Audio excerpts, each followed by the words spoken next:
Story 1: The footsteps that never left our campsite. I used to think camping was one of the few places where you could actually disconnect. No notifications. No traffic. No neighbors mowing their lawns at 7 in the morning. Just trees, a fire, and silence. Or at least, that's what I believed before a weekend trip with my younger cousin changed the way I look at the woods. His name is Ethan. He was 12 at the time, and I was 26. Our families had gone camping together for years, but this was the first time it was just the two of us. His parents trusted me, and honestly, I didn't think twice about it. We'd reserved a small campsite in a state forest about 3 hours from home. It wasn't completely isolated. There were other campsites scattered around the area, but each one was separated by thick woods. It felt private. Safe. We got there around 4 in the afternoon. The campground host checked us in, handed me a map, and casually mentioned that a few sites were empty because it wasn't peak season yet. Perfect, I thought. Less noise. We spent the next couple of hours setting up the tent, collecting firewood, and making hot dogs over the fire. Ethan kept trying to roast marshmallows until they caught on fire. He laughed every single time. As the sun went down, the forest became unbelievably quiet. Not scary. Just quiet. The kind of silence where every little sound stands out. Branches moving. Leaves brushing together. The occasional owl. By 10:30, the fire had burned down to glowing coals. I zipped up the tent, checked that the food was locked in the bear box, and climbed into my sleeping bag. "Good night," I said. A few seconds later, Ethan whispered. "Did you hear that?" "Hear what?" It sounded like someone walking. I listened. Nothing. It's probably another camper heading back to their site. He didn't answer. A minute later he rolled over, and eventually we both fell asleep. I woke up sometime after 2 in the morning. Not because of a loud noise. Because something felt off. You know that feeling when you're asleep but your brain notices something before you do? I opened my eyes. The tent was completely dark. Then I heard it. Crunch. Crunch. Crunch. Slow footsteps. Not running. Not wandering. Walking. Around the tent. I held my breath. The footsteps stopped near my side of the tent. Then they continued. Crunch. Crunch. Crunch. A full circle. I told myself it was an animal. Maybe a deer. Maybe a raccoon. But animals don't usually walk in perfect circles around a tent. I checked my phone. 2:17 a.m. I reached for the flashlight. Before I turned it on, Ethan whispered. "He's still out there." My stomach tightened. "What do you mean, he?" I saw a shadow. I almost corrected him. Almost. Instead, I quietly turned on the flashlight and pointed it toward the tent wall. Nothing. The footsteps had stopped. We stayed awake for another 15 minutes. Silence. Eventually I convinced myself we'd imagined most of it. The forest plays tricks on your ears. That's what everyone says. By morning, everything seemed normal. We made breakfast. Walked a trail. Skipped rocks across a small lake. By noon, I was actually laughing about how nervous we'd been. Then I noticed something. Behind our tent. There were footprints. Not animal tracks. Boot prints. They circled the entire tent. Several times. I crouched down. The dirt was still soft from rain earlier that week. The prints were clear enough to see the tread pattern. Ethan walked over. "I told you." I forced a smile. Probably someone got lost. He looked at me. Then why didn't they walk away? I didn't have an answer. That afternoon another camper passed through. An older man walking his dog. He stopped to chat for a few minutes. Before he left, he looked toward the woods behind our campsite. You two here alone? Yeah. He nodded slowly. If you hear someone walking around tonight. He paused. Don't go looking. I laughed awkwardly. You serious? He shrugged. Just saying. Then he continued down the trail. I watched him disappear between the trees. For the first time all weekend, I didn't feel alone anymore. That evening we cooked dinner early. I kept catching myself looking toward the tree line. Every time I did, I thought I saw movement. Not enough to identify.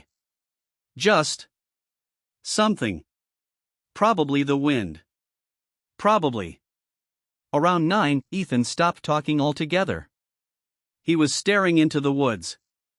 What? I think someone's watching us. I looked. Nothing.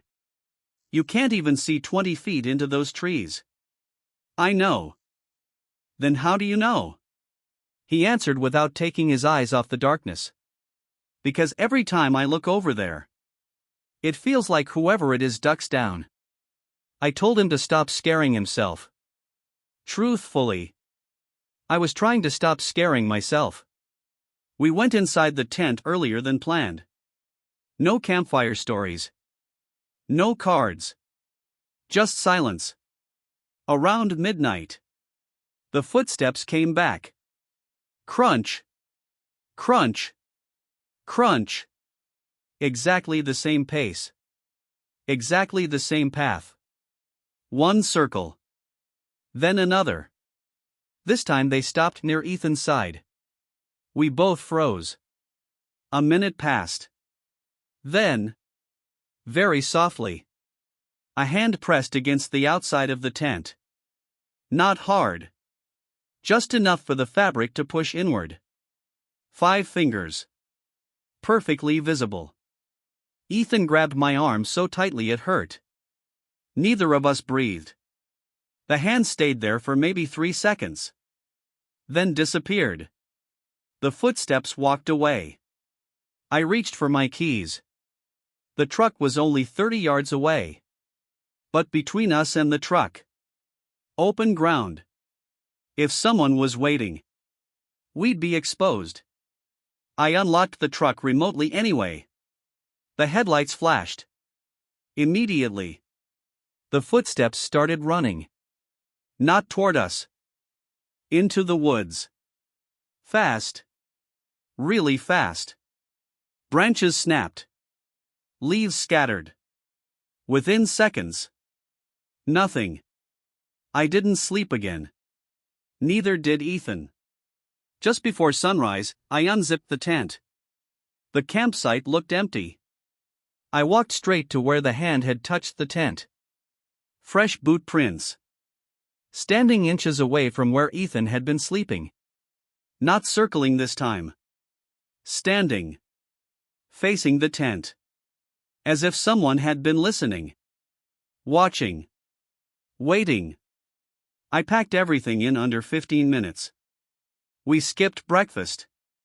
Neither of us said much during the drive. About 40 minutes later we stopped at the ranger station. I explained everything. The ranger didn't interrupt once. When I finished, he asked one question. Did you leave your cooler outside the first night? Yeah. He nodded. So someone knew your campsite was occupied. I frowned. What do you mean? He looked toward another ranger before answering. We've had reports this season. Reports of what? Someone walking through occupied campsites after midnight. My mouth went dry. Have you caught him? No. What does he want? The ranger hesitated. We don't know. But everyone who reported him said the same thing. He never steals anything. He never speaks. He just stays close enough to remind people that he could. The police took our statement and photographed the footprints I captured on my phone. They couldn't identify who made them. No arrests. No suspects. Nothing. Life eventually went back to normal. Ethan still asks to go hiking. He still loves the outdoors. But he refuses to sleep in a tent. As for me, I still camp. Just not in isolated sites. And never without locking my truck the moment the sun goes down. Sometimes people ask why. I usually make up an excuse. Bears. Coyotes. Bad weather. The truth sounds too strange. Because every now and then, I'll wake up in the middle of the night. Perfectly still. Convinced I can hear slow footsteps circling wherever I'm sleeping. And for a split second, before I remind myself I'm safe, I always wonder the same thing. What if the man outside our tent wasn't trying to get in? What if he was simply making sure we knew? He'd been close enough to if he wanted to? Story 2. Someone had been sleeping in the campsite before we arrived. I've gone camping my whole life. Not the survival kind. Just normal weekend trips. Find a quiet campsite, build a fire, cook something over the coals, and forget about work for a couple of days. I've never been afraid of the woods. People always talk about bears or coyotes, but honestly, those things never worried me. People did. I just didn't realize how much they should have. Last October, my girlfriend Emma and I decided to spend a weekend at a national forest about 2 hours from where we lived. It was late in the season. Cold enough that most people had already stopped camping. When we checked in, the ranger even joked, "You'll probably have the whole loop to yourselves." At the time, that sounded perfect. Our campsite sat at the end of a gravel road. There were 5 sites on the loop. Only ours had a reservation tag. The others looked empty. No cars. No tents. Nothing. We spent the afternoon setting everything up. The weather was perfect. Cool air. Blue sky. The kind of day that makes you forget your phone even exists. Emma walked around taking pictures while I collected firewood. Everything felt normal. Around sunset, I noticed something strange. There was a folding chair about 50 yards into the woods. Not on a trail. Just sitting there. Facing our campsite. I assumed another camper had forgotten it. "That's weird," Emma said. "Yeah. You gonna bring it back?" "Tomorrow." Instead, I left it where it was. Looking back, I wish I'd walked over. Dinner was simple. Soup. Sandwiches. Coffee. By 10, we climbed into the tent. The temperature dropped fast. Within minutes we were both buried inside sleeping bags. I fell asleep almost immediately. I woke sometime after 1. Emma was sitting upright. "Did I wake you?" she whispered. "No. I think someone's outside." I listened. Nothing. Probably deer. She nodded. "I know." Then she added, "But deer don't cough." That made me sit up. "You're sure?" I heard it twice. We waited. 5 minutes. Nothing. Eventually we convinced ourselves she'd heard another camper. Even though there weren't supposed to be any. The next morning, everything looked fine. Until Emma walked toward the woods. "Come here." I followed her. She pointed at the folding chair. It had moved. Yesterday it faced our campsite. Now, it faced our tent. Same chair. Different position. I laughed. Maybe the wind. She looked at me. It weighs like 15 pounds. She was right. Still, I didn't want to overthink it. I carried the chair back to our campsite. There wasn't a name on it. No markings. Nothing. We left it beside the picnic table. Later that afternoon, we decided to hike a nearby trail. We were gone maybe 3 hours. When we came back, the chair was gone. Not knocked over. Gone. Emma looked at me. I thought you brought it here. I did. Neither of us said another word. That evening, I walked over to the campground information board. A retired couple had arrived at another site during the afternoon. I mentioned the chair. The husband frowned. What chair? I explained. He shook his head. We drove every road here. Didn't see one. Emma interrupted. It was definitely there. He shrugged. Maybe someone picked it up. Maybe. But who? No vehicles had driven past us all afternoon. We decided to leave the fire burning a little longer that night. Mostly because neither of us wanted to get inside the tent. Around 11:30. I heard footsteps. Not close. Somewhere behind us.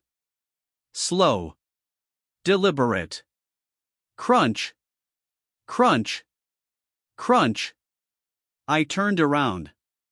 Nothing. The flashlight reached maybe 30 feet into the trees.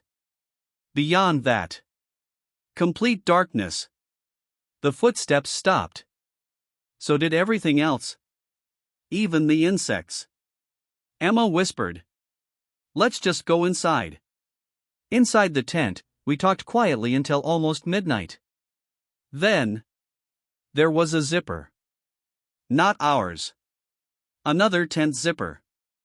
Somewhere nearby. Except, there weren't supposed to be any nearby tents. We listened. The sound came again.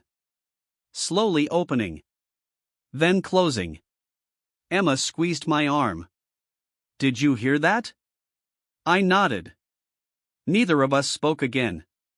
A few minutes later, something brushed against our tent. Not hard. Just a slow scrape. Like someone's jacket sliding across the fabric. I reached for my flashlight. Before I could turn it on, we heard footsteps walking away. I waited another 20 minutes before looking outside. Nothing. The fire had almost gone out. The campsite looked exactly the way we'd left it. Except, our cooler had been moved. Only about 2 feet. Still closed. Still locked. Just moved. Neither of us slept. At sunrise, we started packing.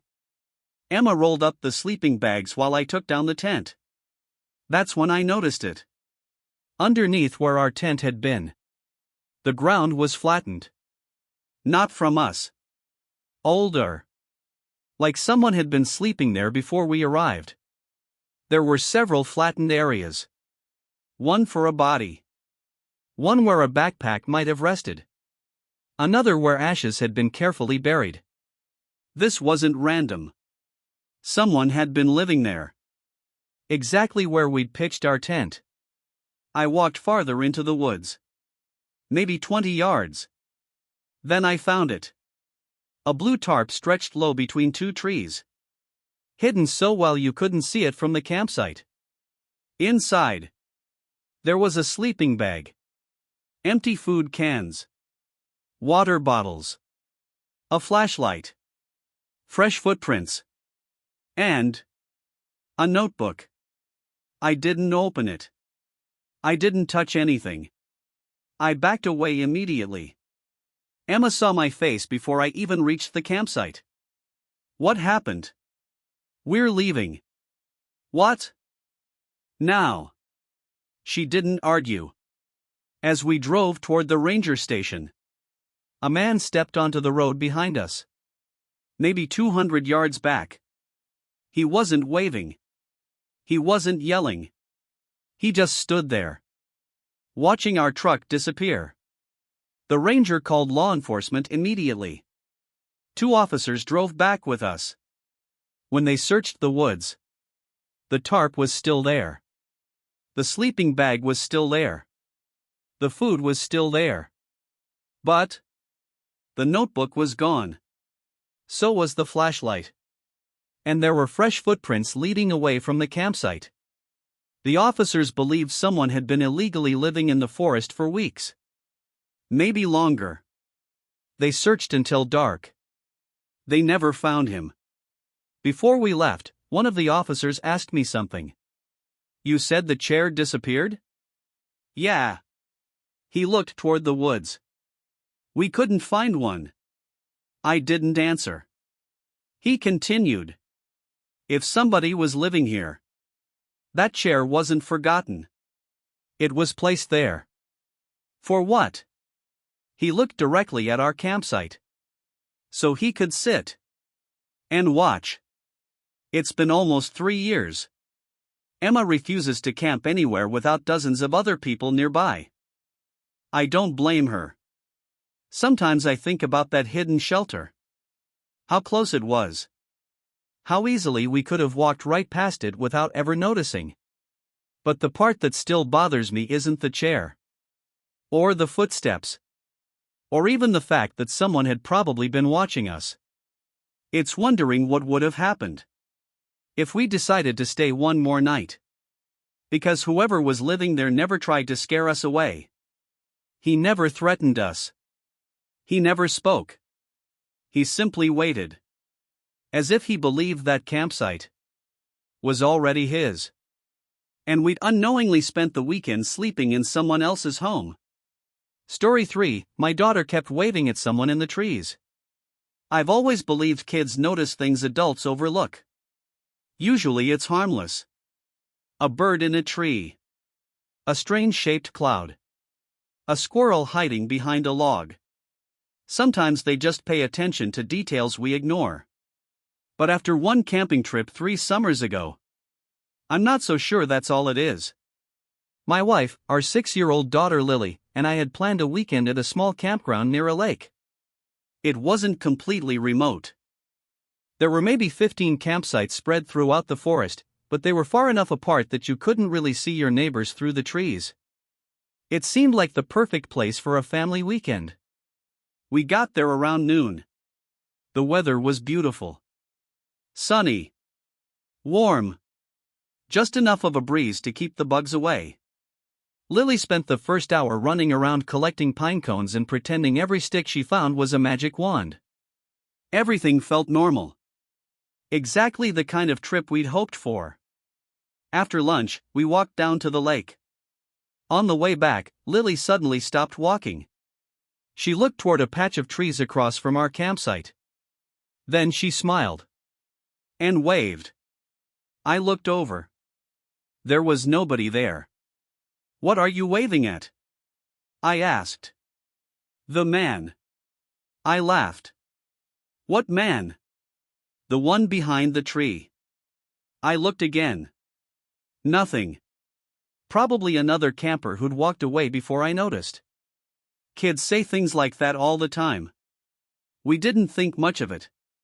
The rest of the afternoon was peaceful. We cooked hamburgers over the fire. Played cards. Roasted marshmallows. Around sunset, Lily looked toward those same trees again. She waved. This time my wife noticed. "Who's over there?" "The man." "What's he doing?" "He's just watching." I felt a little uneasy. Not because I believed her. Because I couldn't explain why she'd picked the exact same spot twice. I grabbed my flashlight and walked over. Nothing. No footprints that stood out. No campsite. No one. Just trees. When I came back, my wife smiled. "See? Probably nothing." That's what I wanted to believe. After dark, we tucked Lily into her sleeping bag. Within minutes she was asleep. Or so we thought. About an hour later she quietly whispered. "He's back." Neither of us moved. "What do you mean?" my wife asked. "The man." "Where?" "Outside." I listened carefully. Nothing. No footsteps. No voices. Just insects. I unzipped the tent and looked around with the flashlight. The campsite was empty. I checked behind the truck. Around the picnic table. Nothing. When I zipped the tent closed again, Lily was already asleep. At least, it looked like she was. The next morning we decided to stay busy. Swimming. Fishing. Anything to keep our minds off the weird comments. Around lunchtime we met another family whose campsite was about 200 yards away. They had 2 boys close to Lily's age. The kids started playing while the adults talked. Eventually the conversation turned to wildlife. I jokingly mentioned that Lily kept saying she'd seen someone watching us. The father stopped smiling. Little girl? Yeah. Blonde hair? I nodded. He looked at his wife. She quietly said, "Our youngest said the same thing yesterday." Neither of us laughed. What exactly did he say? I asked. He said there was a man standing between the trees while we were eating dinner. Did you see anyone? No. But he pointed to the exact same spot 3 different times. That was enough to make my stomach tighten. That evening we decided we'd leave first thing in the morning. No matter what. Nothing had actually happened. But something didn't feel right anymore. We finished dinner early. Put out the fire. Locked everything in the truck. By 10:30 everyone was inside the tent. Around midnight, I woke to a sound that didn't belong. Not footsteps. Breathing. Very faint. Very close. I held my breath. The sound disappeared. I convinced myself I'd imagined it. Then Lily whispered, "Daddy." What? Don't open the tent. Every hair on my arms stood up. Why? Because he's right there. I slowly turned my head toward the tent wall. I couldn't see anything. Then, very slowly, the fabric pushed inward. Not much. Just enough to show the outline of someone's shoulder leaning against it. Whoever it was standing less than a foot away. Completely silent. Listening. None of us moved. The pressure stayed there for several seconds. Then it disappeared. A second later, we heard slow footsteps walking toward the woods. Not running. Walking.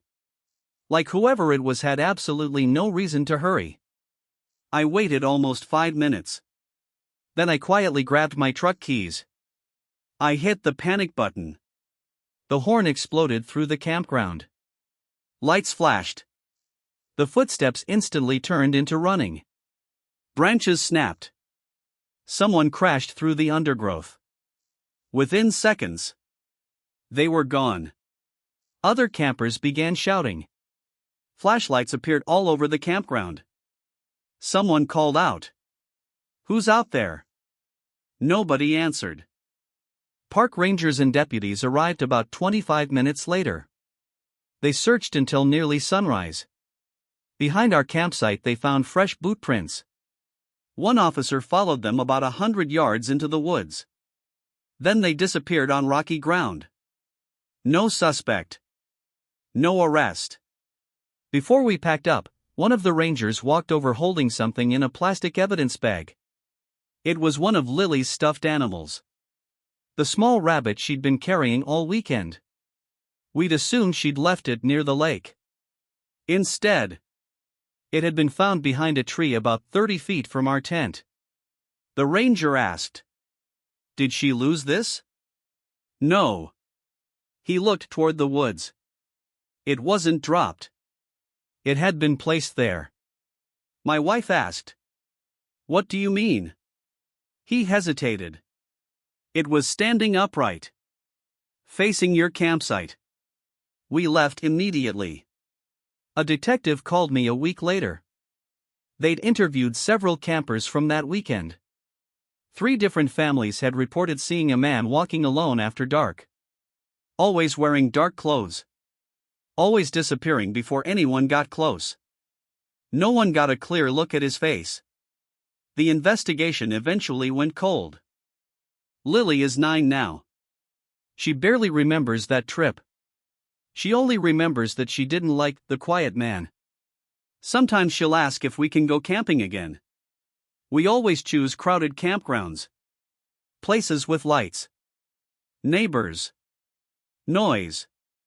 I don't mind.